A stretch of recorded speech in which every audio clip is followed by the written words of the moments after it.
नमस्कार।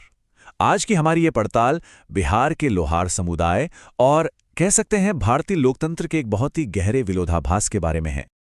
तो चलिए सीधे मुद्दे पर आते हैं और एक सवाल से शुरुआत करते हैं। सोचिए क्या होता है जब कोई समुदाय वोट तो देता है, पूरी शिद्दत से देता है, लेकिन सत्ता में ऊंचे पदों पर उसका अपना कोई नेता ही नहीं होता। ये एक बहुत ही दिलचस्प और जरूरी पहेली है ना? और ये कहानी सच कहूं तो एक राजनीतिक पहेली से कम नहीं है। हम एक ऐसे समुदाय की आवाज को समझने की कोशिश करने वाले हैं जो चुनावी प्रक्रिया में तो पूरी तरह से शामिल है, लेकिन जब बात सत्ता के गलियारों की आती है तो उसकी गूंज मानो कहीं खो सी जाती है, बिल्कुल सुनाई नहीं देती। Please subscribe this channel.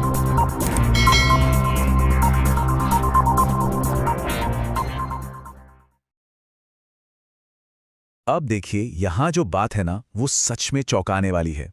ये सीधा टकराव। एक तरफ तो लोहार समुदाय वोटिंग में बढ़ चढ़कर हिस्सा लेता है, मतलब उनका वोटिंग टर्नआउट काफी मजबूत है। लेकिन दूसरी तरफ जब बात आती है राज्य या देश की सबसे बड़ी पंचायत में अपनी आवाज पहुंचाने की, तो तस्वीर एकदम खाली दिखती है। ऐसा लगता है मानो वोटों की गिनती तो हो जाती है, पर नेताओं की गिनती में वो कहीं नजर ही नहीं आते। तो सवाल ये उठता है कि ये स्थिति कब से है? क्या ये कोई नई बात है? नहीं, बिल्कुल नहीं।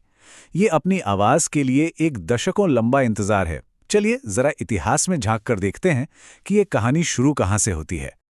आजादी का साल 1947, वहां से लेकर 1996 तक, जी हां, पूरे 49 साल। सोचकर देखिए, लगभग आधी सदी। कितना लंबा और खामोश इंतजार रहा होगा ये। और इन 49 सालों में इस समुदाय से कितने प्रतिनिधि आय संख्या थी? एक बड़ा साफ जीरो, शून्य।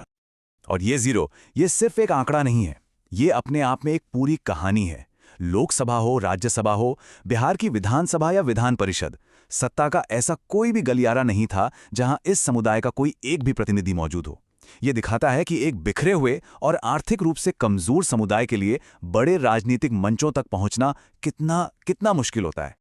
लेकिन फिर साल 1996 में कुछ बदला।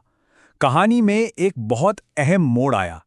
ये वो पल था जब पहली बार राजनीतिक उपस्थिति दर्ज हुई। एक बहुत ही महत्वपूर्ण पल। और ये बदलाव एक नाम के साथ जुड़ा है, रामजी प्रसाद शर्मा। यही वो शख्स थे जो 1996 में बिहार विधान परिषद के लिए चुने गए। ये समुदाय के लिए एक ऐतिहासिक उपलब्धि थी, प्रतिनिधित्व की दिशा में पहला और बहुत ही अहम कदम। अच्छा, यहां एक बात समझना जरूरी है।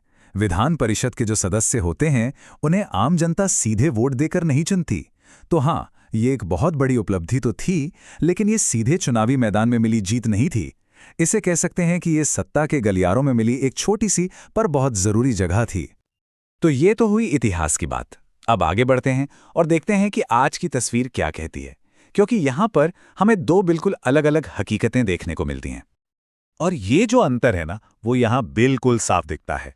देखिए, लोकल लेवल पर यानी गांव देहात में आरक्षण की वजह से इस समुदाय को मुखिया, सरपंच, वार्ड सदस्य के तौर पर कुछ नुमाइंदगी मिली है। चलो, ये तो अच्छी बात है।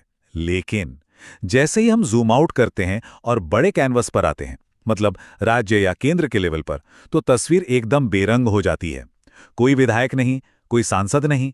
शायद इसकी वजह यह है कि बड़े चुनावों के लिए जिस तरह का संगठन चाहिए, जो पैसा और संसाधन लगते हैं और जो जातीय समीकरण साधने पड़ते हैं, वो सब इस समुदाय के पास नहीं है।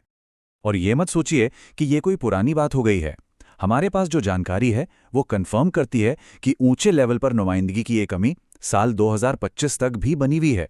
मतलब ये आज की एक जीती जागती हकीकत है। तो इस पूरी पड़ताल से हम आखिर किस नतीजे पर पहुंचते हैं? आज की सच्चाई क्या है? सच तो यह है कि ये एक ऐसे समुदाय की कहानी है जो जागरूक तो है, लेकिन फिर भी हाशिए पर है। तो निचोड़ बस इतना सा है, लोहार समुदाय राजनीतिक रूप से जागरूक है। वो अपने वोट की ताकत को समझता भी है और उसका इस्तेमाल भी करता है। लेकिन इस जागरूकता और भागीदारी के बावजूद वो राज्य और केंद्र की सत्ता की चौखट के बाहर ही खड़ा रह जाता है। इसी को कहते हैं भागीदारी तो पूरी है, पर सत्ता में हिस्सेदारी ना के बराबर। और यहीं पर आकर ये पूरी बात हमें एक बहुत बड़े सवाल के सामने खड़ा कर देती है। जब किसी समुदाय की भागीदारी सिर्फ वोट देने तक ही सीमित रह जाए और प्रतिनिधित्व के दरवाजे उसके लिए बंद ही रहें, तो ये हमारे लोकतंत्र की सेहत के बारे में आखिर क्या बताता है?